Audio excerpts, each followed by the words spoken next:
Sir আসসালামু আলাইকুম।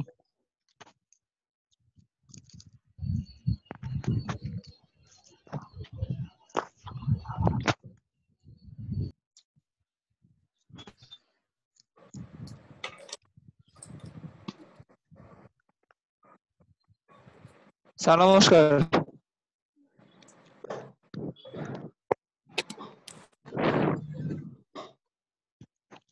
আসসালামু আলাইকুম। স্যার নাই মনে হয়। আসসালামু আলাইকুম স্যার। স্যার আবার কোথায় গেল? হ্যালো, আদিত্য ক্লাস করেনি কেন ভাই?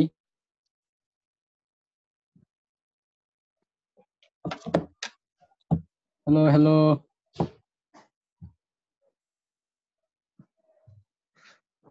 আরে ভাই হ্যালো হ্যালো করো কেন? এই কেউ ম্যানেজমেন্ট ক্লাস করছস? আরে আমি 9টা বাজে জয়েন করছি, তারপরে 9টা 23-এ আমার বাসা থেকে কারেন্ট চলে গেছে। ওয়াইফাই দিয়ে ক্লাস করি আর তো। আমি আজকে ক্লাসে জয়েনই করতে পারলাম না। আমি তো জানতামই না যে 9টার দিকে ক্লাস আছে। পিডিএফ একটা ফাইল দিছিল না, যে পিডিএফ এ ওইটাস করে পড়াগুলো খাপ রাখতেছিল দেখে জয়েন দেই। ওগুলো এই ডিটেইলস করাইছে। আচ্ছা, হ্যাঁ বল। এই ভিডিও লিংক দিছে ফেসবুকে? না দেয় নাই, মাত্র তো ঢুকে আসলাম। দেয় নাই, দিয়ে দিব হয়তো। ওখান থেকে দেখে নেওয়া লাগবে আর কি। ফিনেস কালকে পড়লাম এখন। আহাত ক্লাস করছস? না না, আমিও ক্লাস করি নাই। আমার শরীর খারাপ লাগতেছিল, আমি মাত্র ঘুম থেকে উঠছি। এটাও করতাম না, বাট আমি ঘুম থেকে উঠছি তোর 10টা বাজে।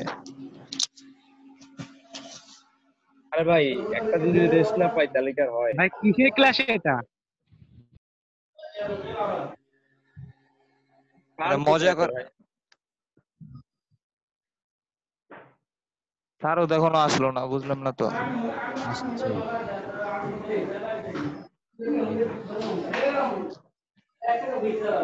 স্যার আছে।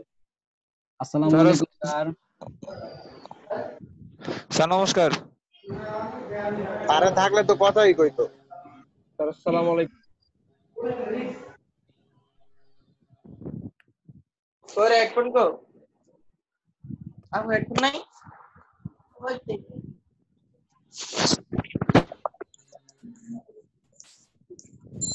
আসসালামু আলাইকুম স্যার।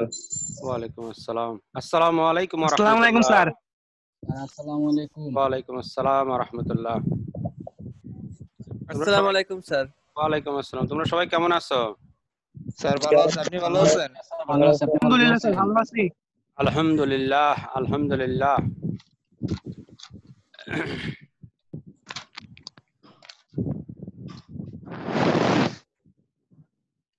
সবাই কি আসছে? মোটামুটি আসছে, আমরা ক্লাস স্টার্ট করি নাকি? আসসালামু আলাইকুম স্যার। ওয়ালাইকুম আসসালাম ওয়া রাহমাতুল্লাহ। তোমরা গত ক্লাসে যেগুলো পড়াইছি স্লাইড, এগুলো কি দেখছো? জি স্যার। আচ্ছা, প্রতিদিন শেষ করে ফেলবা, না হলে কিন্তু পড়া অনেক জমে যাবে, তখন কিন্তু আবার দেখা যাচ্ছে যে একসাথে পড়তে গিয়ে ঝামেলা পড়বে। এই জন্য প্রতিদিন শেষ করে ফেলবা। যেদিন যে স্লাইড গুলো পড়াবো ওগুলো সবগুলো পড়ে ফেলবা। জি স্যার। আচ্ছা আমরা শুরু করি। স্লাইডটা কি স্যার ফেসবুকে শেয়ার করা আছে? হ্যাঁ দিয়ে পাওয়া যাবে, আমি ভিডিও স্লাইড সব দিয়ে দিব। হ্যাঁ সবগুলো দিয়ে দিব, আজকে পেয়ে যাবে ইনশাআল্লাহ। আগে ক্লাসেরটা দিয়ে দিও। আগের ক্লাস ওই যে তোমরা অনলাইনে অনলাইনে সার্চ করলে পেয়ে যাবে। একটা গ্রিড ভিউ আছে দেখবা। হ্যাঁ গ্রিড ভিউতে সার্চ করলে ওয়েবসাইটে দিয়ে দিন স্যার, ওয়েবসাইটে দিয়ে দিন এই পিডিএফটা। হ্যাঁ দুইটাই আছে, ওয়েবসাইটে আছে। তুমি ওখানে দেখবা যে স্লাইডে ক্লিক করলে পাবা, ভিডিও এবং স্লাইড দুইটাই আছে। আচ্ছা আমরা শুরু করি। পারলে একটু ফেসবুকে শেয়ার করে দিও। স্যার ফেসবুকে শেয়ার করলে ফেসবুকে তোমাদের এই যে আজকে যে লিংকটা দিলাম, এটা তোমরা ওই আইডি, মিটিং আইডি এবং পাসওয়ার্ড দুইটাই কিন্তু একটা কাগজে লিখে রাখবা, আইসিটি খাতার উপরে লিখে রাখবা। হ্যাঁ এটা একই আইডি এবং পাসওয়ার্ড প্রতিদিন থাকবে, এটা কিন্তু চেঞ্জ হবে না। বুঝতে পারছো? যদি কোনো কারণে চেঞ্জ হয় সেটা আমি আগে জানাই দিব তোমাদের। সাধারণত এটা চেঞ্জ হবে না, একই। হ্যাঁ আইসিটি এটা একই আইডি পাসওয়ার্ড থাকবে। এটা আর কোনো চেঞ্জ হবে না? না না, চেঞ্জ হবে না, এটা কাগজের কোণাতে লিখে রাখো। হ্যাঁ, আর ওই ওয়েবসাইটে তোমরা ভিডিও এবং স্লাইড পেয়ে যাবা। যদি না পাও আমাকে ওই যে মেসেজ দিও আর কি। হ্যাঁ স্যার এটা কি শুধু আইসিটি নাকি সব সাবজেক্টের জন্য? আমার আইসিটির কথা বললাম, ওই অন্যান্য সাবজেক্টের ক্ষেত্রে ওয়েবসাইটে তো সবগুলোই পাবা, ওয়েবসাইটে সবসময় পাবা। সাথে স্যার ওয়েবসাইটে পাবো কিভাবে? ওইটাতে একটু মানে কিভাবে পাওয়া যায় সেটা সমস্যা হয় আর কি, মানে ঠিকভাবে তোমরা ওই যে বুঝি না লগইন কিভাবে কি করছো, করতে লগইন হবে। করতে সেজন্য হবে। তুমি সাইন আপ করছো, সাইন আপ করে লগইন করবা। লগইন করার পরে ডান পাশে দেখবে লেখা আছে অনলাইন ক্লাসেস, ওখানে অনলাইন ক্লাসে ক্লিক করলে একটা পেজ আসবে। হ্যাঁ, ওই জি পেজ স্যার। থেকে তুমি টাইম, ডেট এন্ড টাইম দিয়ে ক্লাস টাইম রুটিন দিকে সার্চ দিবে, চলে আসবে। আর হচ্ছে ওই আরেকটা অপশন আছে গ্রিড ভিউ অল ক্লাস একসাথে দেখার জন্য, গ্রিড ভিউ একটা অপশন আছে লাল বাটন উপরে দেখবা, ওটাতে ক্লিক করে জি স্যার। তখন তুমি ওই যে সাবজেক্ট সিলেক্ট করবে, দেখবে সব ক্লাস চলে আসবে। জি স্যার, আমি দেখছিলাম স্যার। আচ্ছা ঠিক আছে, তুমি একটু অন্যদেরকে হেল্প করো যদি সমস্যা হয়। আচ্ছা ঠিক আছে, তাহলে ওকে আমরা স্যার। শুরু করি। আমি মাইক্রোফোন অফ করে দিচ্ছি, এরপরে আবার তোমাদের অন করে দিব ওই কষ্ট করার জন্য। হ্যাঁ,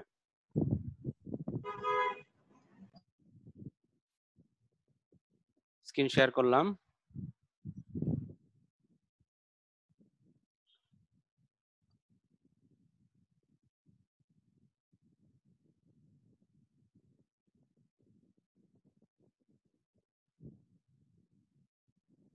আচ্ছা, আজকে হচ্ছে আমাদের তথ্য এবং যোগাযোগ প্রযুক্তির লেকচার 2। আজকে আমরা দ্বিতীয় লেকচার শুরু করব ইনশাআল্লাহ। আজকে আমরা যে বিষয়বস্তুগুলো নিয়ে আলোচনা করব সেটা হচ্ছে বিশ্বগ্রাম ধারণায় কর্মসংস্থান ও শিক্ষা, বিশ্বগ্রাম ধারণায় চিকিৎসা ও গবেষণা, বিশ্বগ্রাম ধারণায় অফিস ও বাসস্থান, বিশ্বগ্রাম ধারণায় ব্যবসা বাণিজ্য ও সংবাদ, তারপর হচ্ছে বিশ্বগ্রাম ধারণায় সাংস্কৃতিক বিনিময় ও বিনোদন ও সামাজিক যোগাযোগ, তারপর হচ্ছে ভার্চুয়াল রিয়েলিটি, আর কিছু জ্ঞানমূলক এবং অনুধাবনমূলক প্রশ্ন এবং উত্তর। আচ্ছা, আমরা গতদিন বিশ্বগ্রাম ধারণায় কতগুলো বিষয় ছিল, এর মধ্যে একটা বিষয় আমরা আলোচনা করছিলাম, তোমাদের মনে থাকার কথা, যোগাযোগ। যোগাযোগ আমরা আলোচনা করছিলাম। এরপরে বাকি যেগুলো আছে সেগুলো আজকে আমরা কন্টিনিউ করবো ইনশাআল্লাহ।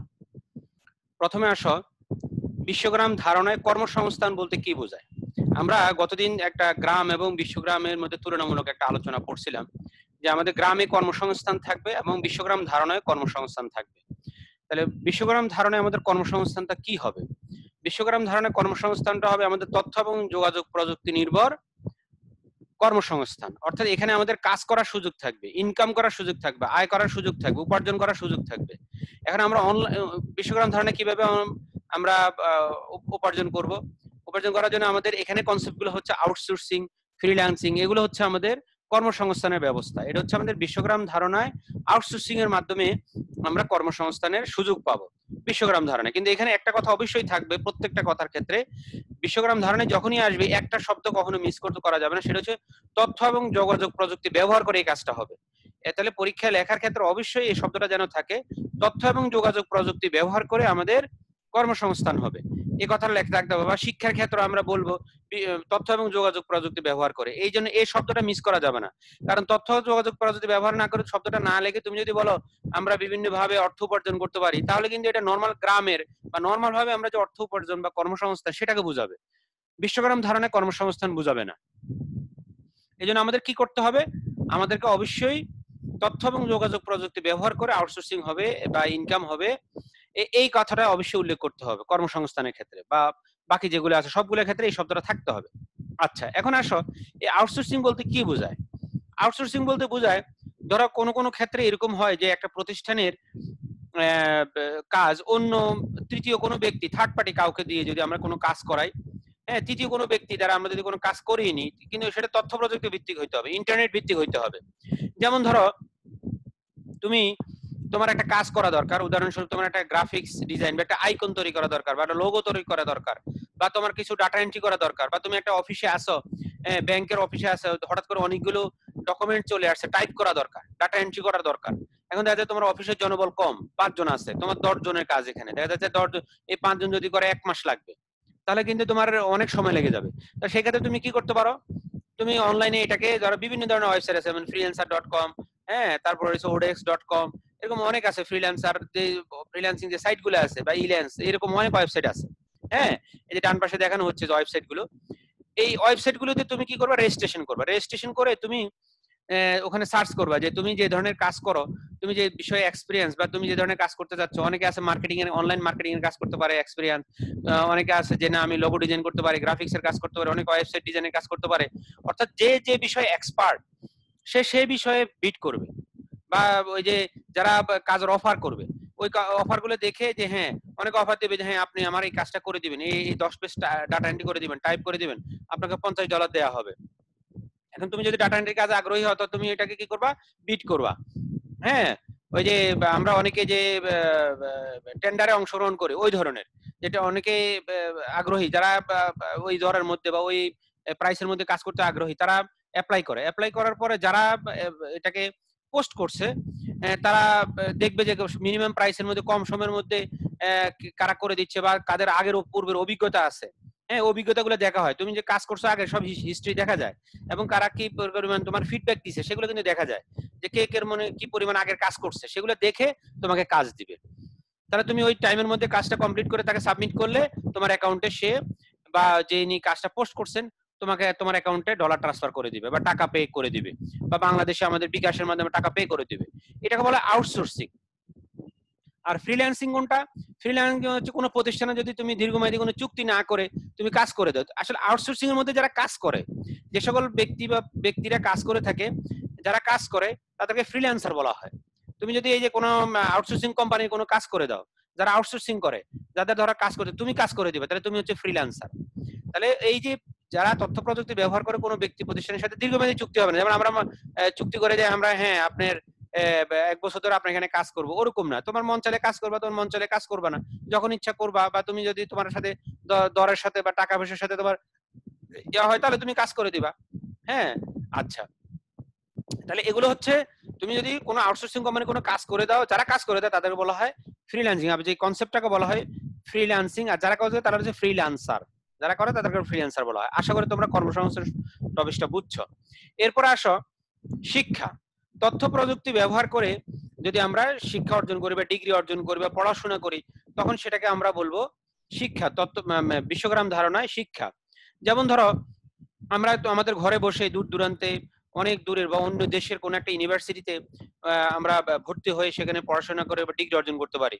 বা আমরা ইবুক বা ইন্টারনেটে যে বই আছে পিডিএফ ফরম্যাটে বা অন্য কোনো ফরম্যাটে আমরা যদি বইগুলো পড়ি, হ্যাঁ ইলেকট্রনিক বুক বা ইলেকট্রনিক লাইব্রেরি, কোনো ইউনিভার্সিটির লাইব্রেরিতে গিয়ে আমরা বিভিন্ন ধরনের বই, নর্মাল লাইব্রেরিতে যেরকম আমরা বই পড়তে পারি, অনলাইনে আমরা বই পড়তে পারি।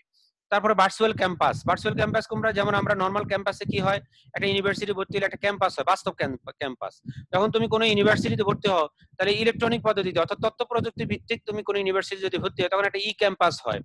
হ্যাঁ, তারপর হচ্ছে ডিস্টেন্স লার্নিং, যেটা আমরা একটা মানে তোমার ধরো একটা দেশে আসো, এই দেশে অন্য কোনো দেশে বা দূরের কোনো ইউনিভার্সিটিতে তুমি ভর্তি হয়ে যদি পড়াশোনা করে ডিগ্রি অর্জন করো তখন সেটা ডিস্টেন্স লার্নিং বলা হয় বা দূর শিক্ষণ বলা হয়। আচ্ছা, এই যে কনসেপ্টগুলো ব্যবহার করে তুমি যখন কোনো ডিগ্রি অর্জন করবা, পড়াশোনা করবা, তখন তাহলে অবশ্যই কি হইতে হবে, তথ্য প্রযুক্তি ভিত্তিক হইতে হবে। তখন সেটাকে আমরা বলবো বিশ্বগ্রাম ধারণায় শিক্ষা।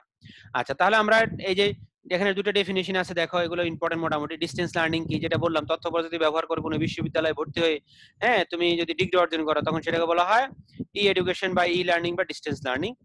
এরপরে ডিজিটাল লাইব্রেরি কি, গবেষণা বা অনলাইনে পড়াশোনা করার জন্য বিভিন্ন রিসোর্স পেপার বা বইয়ের ডেটাবেস সমৃদ্ধ ওয়েবসাইট থেকে কি বলা হয়, ডিজিটাল লাইব্রেরি, যেখান থেকে আমরা বিভিন্ন ধরনের অনলাইন বই আমরা পড়াশোনা করে হ্যাঁ ডিগ্রি পড়াশোনা করে আমরা ডিগ্রি অর্জন করতে পারি বা শিক্ষা অর্জন করতে পারি।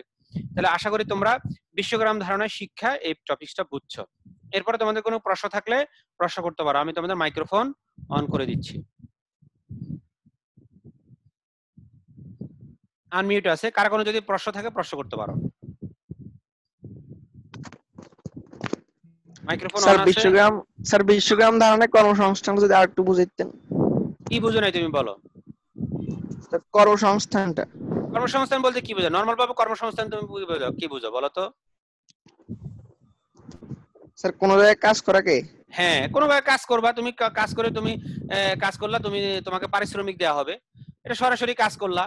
হ্যাঁ, এখন যদি তথ্য প্রযুক্তি ভিত্তিক তুমি যদি কাজ করো, ইন্টারনেটের ভিত্তিতে ইন্টারনেটে বসে তুমি যদি কোনো অর্থ উপার্জন করো, তখন সেটাকে বলবো আমরা বিশ্বগ্রাম ধারণায় কর্মসংস্থান।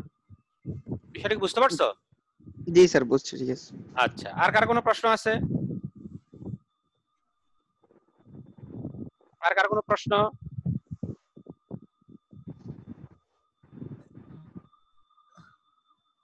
আচ্ছা, আর কার কোনো প্রশ্ন? আশা করি তোমরা বুঝতে পারছো। সবাই কি বুঝতে পারছো টপিকসটা যারা বুঝাইছি? দুই একজন রেসপন্স করো। জি স্যার, বুঝতে পারছি। ওকে হ্যাঁ হ্যাঁ বুঝতে পারছি। ওকে, তাহলে আমরা পরের টপিকে চলে যাচ্ছি।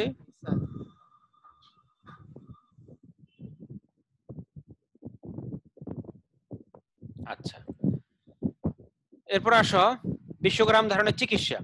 বিশ্বগ্রাম ধারণের চিকিৎসা বলতে কি বোঝায়? যে তথ্য প্রযুক্তি ব্যবহার করে যদি আমরা কোনো চিকিৎসা গ্রহণ করি তখন সেটাকে আমরা বলবো বিশ্বগ্রাম ধারণার চিকিৎসা। নর্মাল ভাবে আমরা কিভাবে চিকিৎসা গ্রহণ করি, নর্মাল ভাবে বা তথ্য প্রযুক্তি ব্যবহার না করে আমরা চিকিৎসা করি বাস্তবে। হ্যাঁ, যেটা হচ্ছে ধরো তুমি কোনো রোগাক্রান্ত হলা, তখন তুমি শারীরিক অসুস্থতা দেখা দিলে তখন তুমি হাসপাতালে যাও বা ডাক্তারের কাছে যাও, যাই ডাক্তারের কাছে বিভিন্ন প্রবলেম গুলো বলো, শারীরিক সমস্যাগুলো বলো, বলার পরে উনি চেক করে তারপরে তোমাকে একটা প্রেসক্রিপশন দেয়, ওষুধ দেয় বা কোনো পরীক্ষা নিরীক্ষা করার জন্য বলে, তখন তোমার একটা তুমি ওষুধ খাও, ওষুধ খেয়ে তুমি আরোগ্য লাভ করো আল্লাহর হুকুমে। এখন আসো, ধরো তুমি ধরো কোনো কারণে ধরো উদাহরণস্বরূপ তুমি সরাসরি ডাক্তার কাছে যেতে পারছো, যেমন ধরো বিশেষ এখন আমাদের যে সিজন চলতেছে, হ্যাঁ, বিভিন্ন কারণে আমরা ঘর থেকে বের হতে পারতেছি না, তখন ধরো তুমি যদি অনলাইনে তুমি যদি কোনো ডাক্তারের যে যারা ডাক্তার অনলাইনে ই কমার্স সরি তোমার এই যে টেলিমেডিসিন সার্ভিস দিয়ে থাকে, তুমি এরকম যাদের যে সকল হাসপাতাল বা ডাক্তারের নাম্বার আছে, তুমি যাদেরকে ফোন করলা বা সরাসরি ভিডিও কনফারেন্সিং এর মাধ্যমে ডাক্তারের সাথে সংযুক্ত হয়ে ডাক্তারকে তুমি বিভিন্ন তোমার শারীরিক সমস্যার কথাগুলো বললা, ডাক্তার তোমাকে বিভিন্ন ধরনের উপদেশ দিল বা তোমাকে বিভিন্ন ধরনের ওষুধ লিখে দিল, যেগুলো খান, এগুলো খেলে আপনি সুস্থ হবেন। তাহলে তুমি দেখো তথ্য প্রযুক্তি ব্যবহার করে, ইন্টারনেট ব্যবহার করে, হ্যাঁ, তুমি যদি কোনো ডাক্তারের কাছ থেকে কোনো চিকিৎসা গ্রহণ করো, তখন তুমি যদি ওষুধ খাও, ওষুধ খেয়ে ভালো হও, তাহলে সেটাকে আমরা বলবো বিশ্বগ্রাম ধারণায় চিকিৎসা। এক কথায় তথ্য প্রযুক্তি ব্যবহার করে তুমি যদি চিকিৎসা গ্রহণ করো। এটার জন্য সবচেয়ে ভালো উদাহরণ হচ্ছে টেলিমেডিসিন। টেলিমেডিসিন কি? টেলিমেডিসিন হচ্ছে তোমার ভিডিও কনফারেন্সিং ইউজ করে, ধরো ডাক্তার এক জায়গায় আছে, এমনকি তুমি এক দেশের ডাক্তার আছে, অন্য দেশে তুমি আসো, বা তুমি এই দেশে আসো, তো ডাক্তার অনেক দূরে অন্য কোনো দেশে আছে, তাহলে তুমি কি করবা? তুমি ওই ডাক্তারের সাথে আগে অনলাইন ইমেল করবা যে হ্যাঁ আমি আপনার সাথে আমার অসুস্থতা সম্পর্কে আপনার সাথে কথা বলতে চাচ্ছি, তাহলে তোমাকে একটা অ্যাপয়েন্টমেন্ট ডেট দিবে, তুমি ওই অনুসারে ভিডিও কনফারেন্সে, যেমন তুমি এখন ডেট পাইলা আমরা ক্লাস করতেছি, এরকম তোমাকে একটা লিঙ্ক দিয়ে দিবে ভিডিও কনফারেন্সে, তুমি সরাসরি তখন কথা বলবে ডাক্তারের সাথে কথা বলে তুমি তোমার প্রবলেম গুলো বললা, ডাক্তার সেভাবে তোমাকে বিভিন্ন ধরনের রিপোর্টের কথা বলবে যে হ্যাঁ আপনি এগুলো ডায়াগনোসিস করেন, করে তুমি রিপোর্ট গুলো ওনাকে মেল করে দিলা, মেল করে দেওয়ার পরে তুমি ওনার রিপোর্ট গুলো তোমার দেখলো, দেখার পরে উনি ধরো প্রেসক্রিপশন দিল যে এই ওষুধগুলো আপনি খান। তাহলে এই যে ব্যবস্থাটা তুমি সবগুলো কি ব্যবহার করতেছো? ইন্টারনেট ব্যবহার করতেছো, তথ্য প্রযুক্তি ব্যবহার করতেছো। হ্যাঁ, তাহলে তুমি এই যে চিকিৎসা ব্যবস্থাটা, হ্যাঁ, তা এটাকে বলবো আমরা বিশ্বগ্রাম ধারণায় চিকিৎসা। এটার জন্য কমন কিওয়ার্ড হচ্ছে টেলিমেডিসিন। আর একটা শব্দ আছে রিমোট সার্জারি। রিমোট সার্জারি কি? রিমোট সার্জারি হচ্ছে আমরা রিমোট কন্ট্রোল দিয়ে যে টিভি চালাই ওটা না, ওই রিমোট না। এটা হচ্ছে রিমোট সার্জারি মানে দূরে, অনেক দূরে, ডাক্তার এক জায়গায়, রোগী এক জায়গায়। যেমন ধরো এখানে একটা এনভায়রনমেন্ট দেখো, যে ডাক্তার বসে আছে, দেখা যায় রোগী দেখা যায় অনেক দূরে আছে, এখানে দেখা যায় রোগী পাশাপাশি না, অনেক দূরে আছে, উনি এখানে তার হাতগুলো মুভ করতেছেন, হ্যাঁ, হাত মুভ করতেছেন, হ্যাঁ, ওখানে ওই দেশে ধরো বাংলাদেশে তুমি আছো, ডাক্তার আছে উদাহরণস্বরূপ ইউএসএ তে আছে, অথবা মালয়েশিয়াতে আছে, অথবা সিঙ্গাপুরে আছে, ওখানে উনি তোমাকে ভিডিও কনফারেন্সের মধ্যে দেখতেছে, আর উনি রোবোটিক হ্যান্ড গুলো দিয়ে উনি ধরো বিভিন্ন সিজার বা কেচি এগুলো ধরতেছেন, ছুরি ধরতেছেন কাটার জন্য, এখানে যেভাবে মুভ করতেছেন ঠিক ওখানে রোবোটিক হ্যান্ড ওই ওনার সামনে আছে, বা ওখানে ল্যাপটপ এভাবে সেটআপ করা আছে, ওভাবে উনি অপারেশন করবেন। এই যে সার্জারি মানে কি? অপারেশন করার। ডাক্তার এক জায়গায়, রোগী এক জায়গায়, মাঝখানে কে আছে? মাঝখানে হচ্ছে ইন্টারনেট, তথ্য প্রযুক্তি। তাহলে এই ধরনের যে অপারেশন গুলো, সার্জারি গুলো, সেগুলো বলবো আমরা বিশ্বগ্রাম ধারণায় সার্জারি বা রিমোট সার্জারি। আশা করি ডেফিনিশনটা বুঝছো। এরপর আসো গবেষণা। গবেষণা কাকে বলে? গবেষণা হচ্ছে তথ্য প্রযুক্তি, আমরা যে গবেষণা পড়তেছি এটা নরমাল বা গবেষণা আছে, আবার বিশ্বগ্রাম ধারণায় গবেষণা আছে। আমরা পড়তেছি বিশ্বগ্রাম ধারণায় গবেষণা। তাহলে আমরা তথ্য প্রযুক্তি ব্যবহার করে যদি কোনো গবেষণা করা হয়, বা কোনো কিছু সৃষ্টিশীল কিছু করা হয়, বা নতুন কিছু উদ্ভাবন করা হয়, হ্যাঁ, সেক্ষেত্রে আমরা সেগুলোকে বলবো, এই গবেষণাকে বলবো আমরা বিশ্বগ্রাম ধারণায় গবেষণা। আচ্ছা, এখন দেখো গবেষণা আসলে কিভাবে করা হয়। গবেষণা করা হয় যে ধরো তুমি কি বিষয়ের উপরে কাজ করবা, সেটাকে তোমাকে চিন্তা করতে হবে যে হ্যাঁ আমি উদাহরণস্বরূপ কম্পিউটারের আর্টিফিশিয়াল ইন্টেলিজেন্স নিয়ে রিসার্চ করব, বা তোমার আমি উদাহরণস্বরূপ কোনো টেলিমেডিসিন নিয়ে রিসার্চ করব, বা চিকিৎসা ব্যবস্থা নিয়ে আমি রিসার্চ করব। এমন হইতে পারে যে শিক্ষা ব্যবস্থা নিয়ে তুমি যে অনলাইনে যে শিক্ষাটা হবে সেটা নিয়ে রিসার্চ করবা। হ্যাঁ, তারপরে হচ্ছে ধরো তোমার রোবট নিয়ে তুমি রিসার্চ করবা। এরকম অনেক ধরনের ব্রাঞ্চ আছে যেগুলো রিসার্চ করার মতো বিষয় আছে। তুমি বিষয় সিলেক্ট করলা, করার পরে তুমি দেখলা যে লাস্ট ওই টপিকসের উপরে কি কি রিসার্চ হয়েছে, লাস্ট কে কি আবিষ্কার করছে, তাহলে তুমি লাস্ট যেটা আবিষ্কার হয়েছে সেখান থেকে তুমি উনি যে গবেষণা পত্রগুলো বা রিসার্চ পেপারগুলো বা আর্টিকেলগুলো বা জার্নালগুলো উনি পাবলিশ করছেন, ওই তুমি রিসার্চ পেপারগুলো তুমি সেই আর্টিকেলগুলো বা তোমার যে জার্নালগুলো আছে, হ্যাঁ, গবেষণা পত্রগুলো আছে, সেগুলো তুমি অনলাইন থেকে কালেক্ট করলা।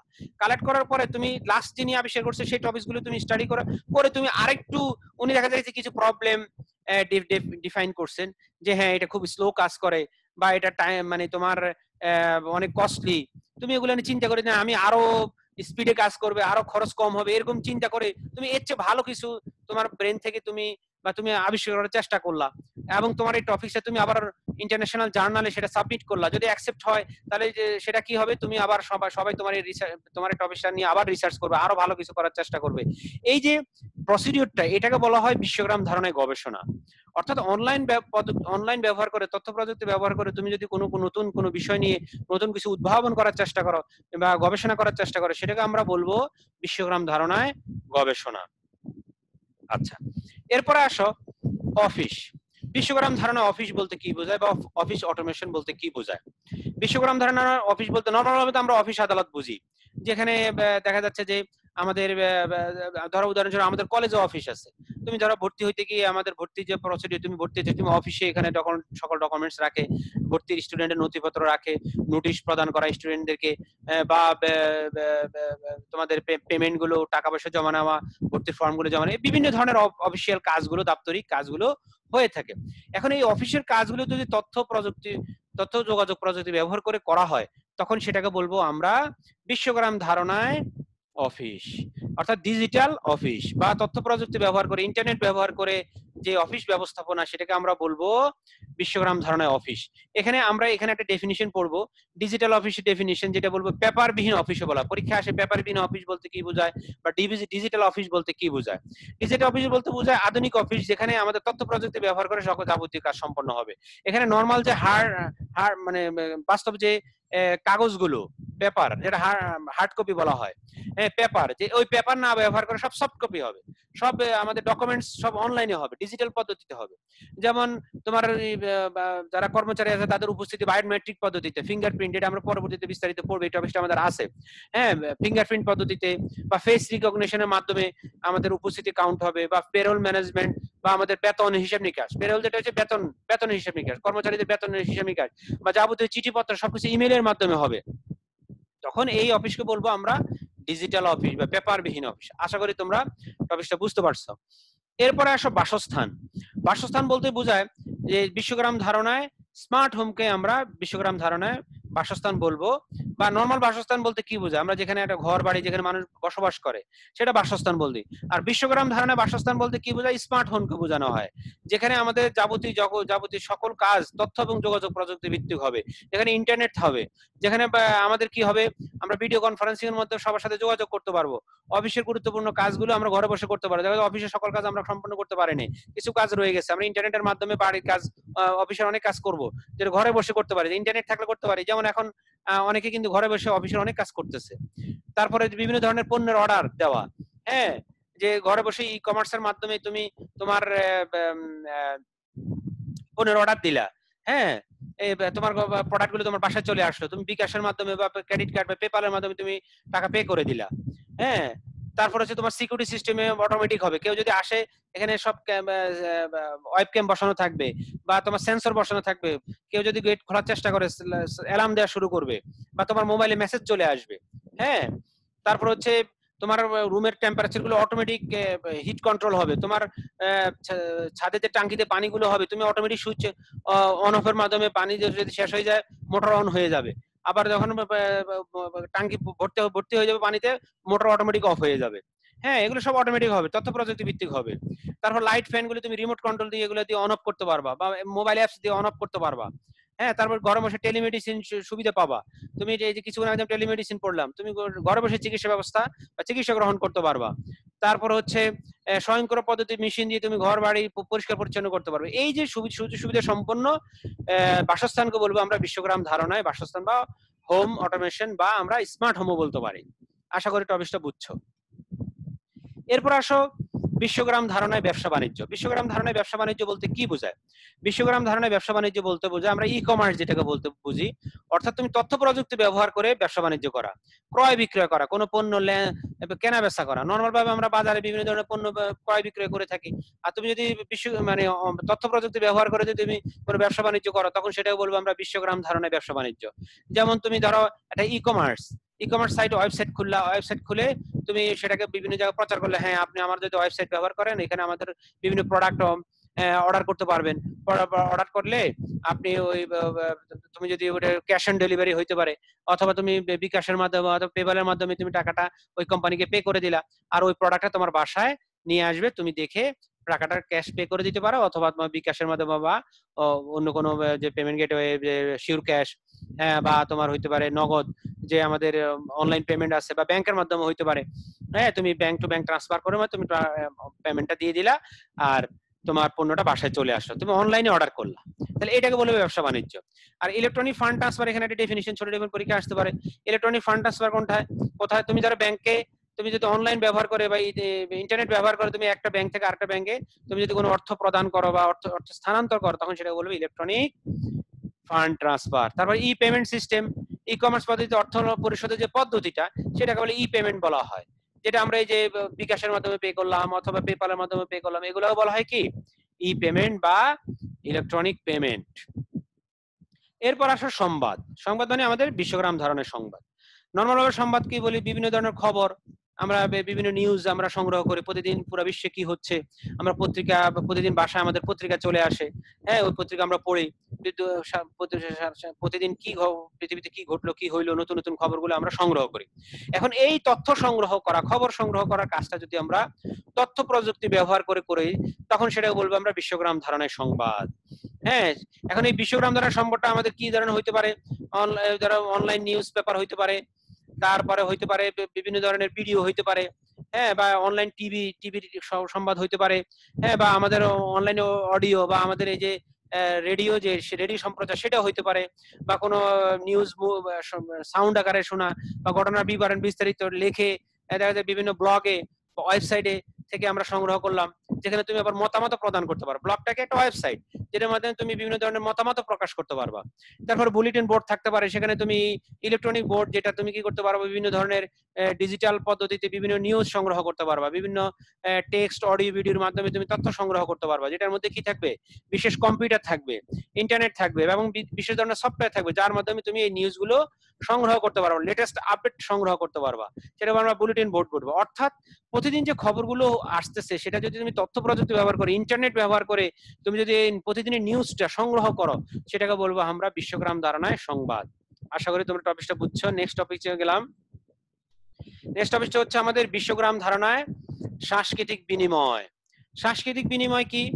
দেখা যায় আমাদের একটা দেশের কালচার, হ্যাঁ, বা একটা প্রত্যেকটা দেশের কিন্তু একটা নিজস্ব কালচার থাকে, সংস্কৃতি থাকে। হ্যাঁ, এক এক ধরনের যে সৃজনশীলতা, সভ্যতা, হ্যাঁ, এগুলো আমাদের কি থাকে? প্রত্যেকটা দেশের ভিন্ন ভিন্ন হয়ে থাকে। এখন এই তথ্য প্রযুক্তি সবার কাছে অ্যাভেলেবেল হয়ে যাওয়ার কারণে, সবার কাছে ওপেন হয়ে যাওয়ার কারণে একটা দেশের সংস্কৃতি আরেকটা দেশে চলে যাচ্ছে। হ্যাঁ, যেমন আমরা অনেক সময় বলি যে পশ্চিমা সংস্কৃতি, হ্যাঁ, যে আমাদের দেশের সংস্কৃতি না। বিভিন্ন বিষয় হইতে পারে, যেটা তোমার পছন্দ। হ্যাঁ, বিভিন্ন ধরনের দেখা যাচ্ছে তুমি যে জামা কাপড় বা তুমি আচার ব্যবহার, অনুষ্ঠান, হ্যাঁ, এই যে বিভিন্ন ধরনের মানুষের যে সংস্কৃতিগুলো, সেগুলো এই যে ইউটিউব, ফেসবুক ব্যবহার করার কারণে একটা দেশের সংস্কৃতি আরেকটা দেশের মানুষ সেটা গ্রহণ করে, ব্যবহার করে। এই যে একটা দেশের একটা বিনিময়, হ্যাঁ, কারণ গ্লোবাল ভিলেজ, আমরা পুরো বিশ্বের মানুষ এক জায়গায় চলে আসছে, সবাই আমরা গ্লোবাল ভিলেজ মানে একটা নির্দিষ্ট জায়গায় চলে আসছি। এখন এই একটা দেশের সংস্কৃতি আরেকটা দেশের সংস্কৃতির মধ্যে চলে যাচ্ছে। এখন এই চলে যাওয়ার কারণে এই যে বিনিময় হচ্ছে, এই যে বিনিময়টা, এটাকে বলা হয় সাংস্কৃতিক বিশ্বায়ন বা সাংস্কৃতিক বিনিময়। এরপর আসো বিনোদন ও সামাজিক যোগাযোগ। বিনোদন বলতে কি বোঝায়?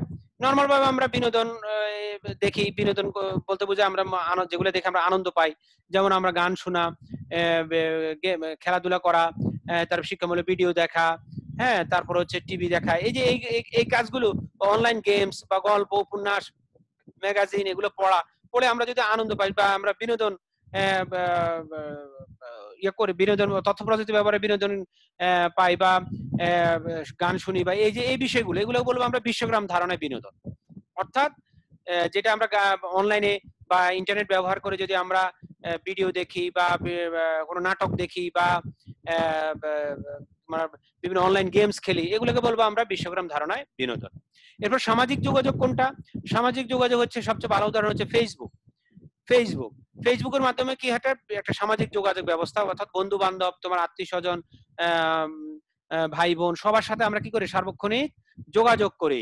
এক স্থান থেকে অন্য স্থানে মুহূর্তের মধ্যে আমাদের মনের ভাবগুলো আমরা প্রকাশ করি, মতামতগুলো প্রকাশ করি, একজনের সাথে একজন শেয়ার করি, ছবি শেয়ার করি বা ইমেজ শেয়ার করি, ভিডিও শেয়ার করি, এইগুলো বলা হয় সামাজিক যোগাযোগ। এখন আসলে সামাজিক যোগাযোগে আমরা সবার সাথে সংযুক্ত থাকতে পারি, সহজে সমমনা মানুষ খুঁজে পেতে পারি। তারপর হচ্ছে বিভিন্ন ধরনের বিপণন, যেমন বিভিন্ন ধরনের অ্যাড চলে আসে, দেখবে ফেসবুকে অনেক অ্যাড আসে, হ্যাঁ। তারপর হচ্ছে ফেসবুকের মাধ্যমে কিন্তু অনেক অপরাধীকে শনাক্ত করা যায়, হ্যাঁ। তারপর হচ্ছে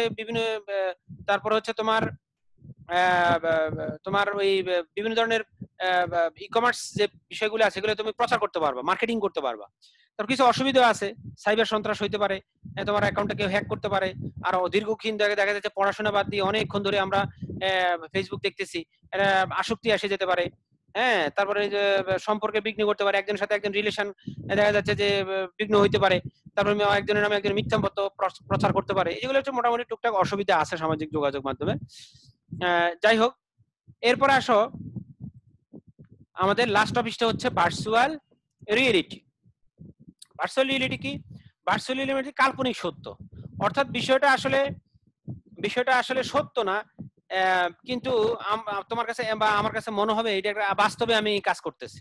যেমন ধরো এই যে ভিআর ভিডিও দেখা যায়, ভিআর, যেমন দেখো এই ভিডিওটা দেখলে বোঝা যাবে যে ডাক্তার এক জায়গায় আছে, বা এখানে উদাহরণস্বরূপ ডাক্তাররা আছেন, একজনকে অপারেশন কিভাবে করতে হবে সেটা শিখাবেন।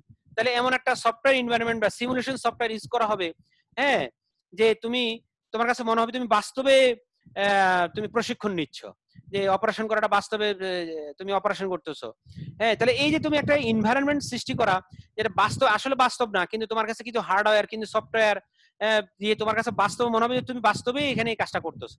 যেমন ধরো তোমার আরেকটা উদাহরণ দিই, যেমন ধরো আমরা নর্মাল ভাবে ভিডিও গেমস খেলি। এখন ভিডিও গেমস খেলতে গিয়ে কিন্তু আমরা বাস্তব যে অনুভূতি, সেই অনুভূতিটা পাই না। কারণ কি? দেখা যাচ্ছে যে বাস্তবে গাড়ি চালাইলে বামে ডানে মুভ হয়, বা তুমি ধরো কোথাও যদি উঁচা নেচা থাকে তাহলে গাড়িটা বিভিন্ন মুভ হয়। এখন তুমি যে রিয়েল ড্রাইভিং করতে যে ফিলিংসটা আসে, সেটা যদি তোমার বিভিন্ন যে চেয়ার গুলো এবার যদি এমন ভাবে তৈরি করা হয় যে তোমার মুভ ডানে বামে মুভ করার সময় চেয়ার নড়বে, তোমার কাছে ড্রাইভিংটা মনে হবে বাস্তবেই তুমি ড্রাইভিং করতেছো, তাহলে সেটা কি হবে? সেটা ভার্চুয়াল রিয়েলিটি হবে। এখন বাস্তবে অনেক এরকম আছে, হ্যাঁ, যে তুমি মনে হবে তুমি নিজে ড্রাইভিং করতেছো। বিভিন্ন দেখবে যে বিভিন্ন বড় বড় যে ইয়েগুলো আছে, শপিং মল গুলোতে আছে, বা বিভিন্ন ধরনের বিনোদন পার্ক গুলো আছে, ওগুলাতে তুমি যদি যাও দেখবে যে এরকম আছে, ভার্চুয়াল রিয়েলিটি ড্রাইভিং আছে। তোমার কাছে মনে হবে চেয়ার নড়তেছে, বাস্তবে তুমি ড্রাইভ করতেছো, হ্যাঁ। টেলিপ্রেজেন্স কি? টেলিপ্রেজেন্স হচ্ছে তুমি মনে হবে তুমি এখানে আছো, কিন্তু মনে হবে যে অনেক দূরে কোথাও উপস্থিত, তুমি এখান থেকে তুমি অনেক দূরে এক জায়গায় চলে গেছো, তোমার কাছে বাস্তব মনে হবে তুমি এখানে নেই, তুমি অন্য এক জায়গায় আছো। এটা হলো টেলিপ্রেজেন্স। আর যে সফটওয়্যারের মাধ্যমে করা হবে, হ্যাঁ, গবেষণা করা হবে, বা এই যে তুমি যে বাস্তবে যে কাজগুলো করতেছো সিমুলেশনের মাধ্যমে, যে কাজগুলো করে বাস্তব মনে হবে তোমার কাছে, যে সফটওয়্যার ইউজ করা, সেগুলো বলা হয় সিমুলেশন সফটওয়্যার। এরপর বাস্তব জীবনে বা প্রত্যেক জীবনে আমাদের ভার্চুয়াল রিয়েলিটির কিছু প্রভাব আছে, কিছু নেতিবাচক দিকে আছে, কিছু ইতিবাচক দিকে আছে। দেখো এখানে কিছু উদাহরণ দেখানো হচ্ছে। যেমন ধরো তুমি এখান থেকে ছোট্ট একটা জায়গায় লাফ দিচ্ছ, সে এমন একটা, তার কাছে মনে হবে সে অনেক দূর উপর থেকে লাফ দিয়ে সে পড়ে গেল, তার কাছে রিয়েল ফিলিংস হবে। দেখো আসলে সে অল্প অল্প এক হাত দূরে লাফ দিচ্ছে, হ্যাঁ, এক হাত দূরে লাফ দিচ্ছে, কিন্তু তার কাছে মনে হবে সে অনেক উপর থেকে লাফ দিয়ে পড়ে গেছে। এই যে আসলে সে লাফ দেয় নাই, কিন্তু তার কাছে মনে হবে রিয়েল লাফটা দিল, তাহলে এটাকে বলবো আমরা ভার্চুয়াল রিয়েলিটি বলবো। এই ছবিটা দেখে স্পষ্ট বোঝা যাচ্ছে, হ্যাঁ। তারপরে সে ড্রাইভিং করতেছে বা অনেক কিছু খেলাধুলা করতেছে, এই লোকটা উপরে দেখো, রিয়েল ফিলিংস পাবে, তার বিয়ার ভিডিওটা চলতেছে। এখন নেতিবাচক দিকগুলো কি, তোমার স্বাস্থ্যের অবনতি ঘটতে পারে, শারীরিক সমস্যা হইতে পারে, তারপরে হচ্ছে তোমার ভার্চুয়াল রিয়েলিটি ডিভাইস গুলো অনেক উচ্চ মূল্যের হইতে পারে, অনেক জটিল সফটওয়্যার তৈরি করা লাগতে পারে, হ্যাঁ, অনেক তোমার কাছে মনে হবে কাল্পনিক জগতে তুমি বসবাস করতেছো, আসলে বাস্তবের সাথে কোনো মিল নাই। এই টুকটাক কিছু অসুবিধা ভার্চুয়াল রিয়েলিটিতে আছে। তারপর কোথায় কোথায় ব্যবহৃত হয়, তুমি যারা ড্রাইভিং প্রশিক্ষণ নিবা, বিমান চালানো প্রশিক্ষণ নিবা, সমুদ্র ভ্রমণে তুমি মনে করো যে সমুদ্র ভ্রমণ করতেছো বা মহাকাশে ভ্রমণ করতেছো, হ্যাঁ, তার ত্রিমাত্রিক গেমস তুমি দেখতে যাচ্ছ, হ্যাঁ, তার সামরিক বাহিনী, তারপর হচ্ছে বিভিন্ন ধরনের স্থাপত্য শিল্প নির্মাণ শিল্প, এগুলা তুমি রিয়েল দেখা যাচ্ছে যে তোমার শিখাইতে গিয়ে অনেক খরচ, হ্যাঁ, অনেক ধরনের জিনিস তৈরি করতে হবে, কিন্তু ভিআর ভিডিও দিয়ে তুমি দেখা যাচ্ছে সহজে তুমি শিখতে পারবো, অল্প করে শিখতে। যেমন ধরো এখানে একটা মনে হবে যে সে রিয়েল উড়ে চলে যাচ্ছে, পাখির মতো উড়ে চলে যাচ্ছে, দেখো একটা ফিলিংস এখানে দেখানো হচ্ছে। ধরো উদাহরণস্বরূপ তুমি বিমান থেকে জাম্প করবা, জাম্প করে তোমাকে শেখানো হবে, ভয় দূর করা হবে, তাহলে তুমি এই ধরনের ভিআর ইউজ করে, ভার্চুয়াল রিয়েলিটি ইউজ করে তুমি ট্রেন আপ করে নিতে পারো। হ্যাঁ, আচ্ছা, আশা করি তোমরা ভিআর বুঝছো। আর এখানে ওই যে তোমাদের কিছু প্রশ্ন দেওয়া আছে, এখানে আর্টিফিশিয়াল ইন্টেলিজেন্সটা আমরা নেক্সট দিন পড়বো, এই প্রশ্নটা থাক ভিআর এটা প্রশ্ন, কিন্তু এই যে আগের প্রশ্নগুলো সবগুলোই তোমাদের এখানে আছে, যেগুলো সবগুলোই পড়ানো হয়েছে, এখানে সবগুলো আছে, আজকে মোটামুটি সবগুলো টপিকসে হয়েছে। আশা করি তোমরা সবগুলো বুঝছো। তোমাদের মাইক্রোফোন অন করে দিচ্ছি, কারা কোনো যদি প্রশ্ন থাকে প্রশ্ন করতে পারো। মাইক্রোফোন অন আছে, তোমরা প্রশ্ন করতে চাইলে প্রশ্ন করতে পারো। স্যার এভাবে মানে গুছিয়ে লেখা থাকবে এরকম কোন বইটাতে পাবো? হ্যাঁ, আপনি যে স্লাইড গুলো দেখালেন এভাবে গুছিয়ে লেখা আছে এরকম কোন বইটাতে পাবো? আপনার লেখা বইটা আমি এটা থেকে তো ম্যাক্সিমাম ওখান থেকে কালেক্ট করা আর কি, আমি ওই বইটা থেকে ফলো করতেছি, ওটা তুমি নিতে পারো। আর কয়েকটা বই নাও, তুমি দুই তিনটা কিনো, সমস্যা নেই। বই নিলে হবে না স্যার? বললাম তো, এক কথা তো বললাম, তোমার যে কোনো বই নিতে পারো, যে কোনো বই, বোর্ড বই হইতে পারে, অন্য যে কোনো রাইটারের বই, দুই তিনটা বই নাও, দুই তিনটা বই নাও, রহমান স্যারের বই, ওকে, নো প্রবলেম, নো প্রবলেম, তুমি যে কোনো বই কালেক্ট করতে পারো, তোমার কোনো আমি ফিক্স করে দিই নাই যে তুমি এই বইটার নাম কি স্যার? আমি এই বইটা তোমার এই যে তোমাদের যেটা দেখাইলাম, দেখো এই যে স্লাইডের মধ্যে আছে, দেখবে লাস্টে এই যে, হ্যাঁ, এই যে তোমার এই যে জ্ঞান বিতান পাবলিকেশন, নীলক্ষেত জ্ঞান বিতান পাবলিকেশন, ওখানে গিয়ে মোহাম্মদ আরিফ উলাদার, মোহাম্মদ মোস্তফা কামাল, মোহাম্মদ জাহাঙ্গীর আলম সুমনের লেখা বই বললে দিবে, তথ্য প্রযুক্তি, এই বইটা কালেক্ট করতে পারো। হ্যাঁ, তারপরে হচ্ছে তুমি আরো দুই তিনটা বই কালেক্ট করো, হ্যাঁ, তোমার যেটা সুবিধা। এটা আর প্রকৌশলী মুজিবুর রহমানেরটা আছে আমার কাছে, কোনো সমস্যা নাই, বললাম না, কোনো সমস্যা নাই, তুমি দুই তিনটা বই নাও, যে কটা বই, যত বই নিবা বেশি নিবে তত ভালো। হ্যাঁ, তুমি যেখান থেকে যেটা সহজ মনে হয় ওখান থেকে নোট করে নিবা। হ্যাঁ, বই সবগুলা বই একই রকম না? সব একই রকম না, ম্যাক্সিমাম যে কমন জিনিসগুলো সেম, কিন্তু এক একজন এক এক টপিকে এক এক ভাবে উপস্থাপন করছে, একই জিনিস কেউ একটু বিভিন্ন ভাবে, কেউ, এটা তোমরা দেখলে বুঝতে পারবে, লেখাগুলো ওই ভিত্তিকই কিন্তু উপস্থাপনা ভিন্ন। কার কাছে কোন, তুমি দেখবে যে এই রাইটারের লেখাটা একটু সহজ মনে হবে তোমার কাছে, ওই রাইটারের এই টপিকটা তোমার কাছে সহজ মনে হবে। অর্থাৎ তুমি তোমার পছন্দ মতো টপিকস গুলো কালেক্ট করতে পারবে। যেমন যদি একাধিক বই থাকে, তুমি যদি একটা বই কালেক্ট করো তাহলে তোমার কাছে তুমি তো একটা নির্দিষ্ট সীমাবদ্ধ হয়ে যাবে। এই জন্য বই কথা আছে না, কি বলে, বই কিনে কেউ দেউলিয়া হয় না। অথবা তুমি অনেক বই কালেক্ট করবা, যে কটা তোমার সাধ্য আছে, তোমাকে আবার গার্ডিয়ানের সাথে জোরাজুরি করা দরকার নাই, যে কটা সাধ্য আছে, একটা নাও, দুইটা নাও, তিনটা নাও, চারটা নাও, যে কথা পারো নাও। আর দাম বেশি না তো, দাম তোমাদের বেশি দাম না, 100-200 টাকা দাম বই। হ্যাঁ, তো তোমার সামর্থ্য অনুসারে যার যেভাবে আছে তুমি বই কালেক্ট করো। বই কোনো মানে তোমার এরকম জোরাজুরি নাই যে বই এটাই কিনতে হবে, এতটাই কিনতে হবে। হ্যাঁ, হ্যাঁ, এরকম ভাবে জোরাজুরি করার দরকার নাই আর কি। হ্যাঁ, তুমি মানে ফিক্সড করার দরকার নাই যে এটাই কিনতে হবে, ওরকম ভাবে কটাই কিনতে হবে। তোমার পছন্দ মতো তুমি ওখানে মার্কেটে গিয়ে দেখলা, খুলে দেখলা যে এই বইটা আমার ভালো লাগতেছে, সুন্দর, নাও, কোনো সমস্যা নাই। বই নিয়ে বইয়ের এত যে তোমার ওই কটাই কিনতে হবে, ওই রাইটারে কিনতে হবে, এরকম কথা বোঝা যাচ্ছে না। আচ্ছা, মাইক্রোফোনটার কারণে মনে একটু ইয়ে হচ্ছে। যাই হোক, এখন সময় শেষ হয়ে যাবে, সবাই ভালো থাকবা।